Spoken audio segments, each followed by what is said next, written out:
Why do houses suddenly crack? A diagonal crack may suggest foundation movement. A vertical crack often points to shrinkage or settlement. Understanding the right solution. Cracks are symptoms, not the disease. Engineers must investigate the root cause, including soil, moisture, and drainage, before deciding on any repair. Masking them leads to failure. Each crack tells a different engineering story.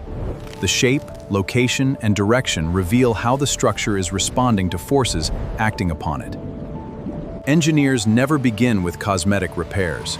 The underlying cause must be eliminated. Only then can you restore the wall. The repair method depends entirely on the crack type.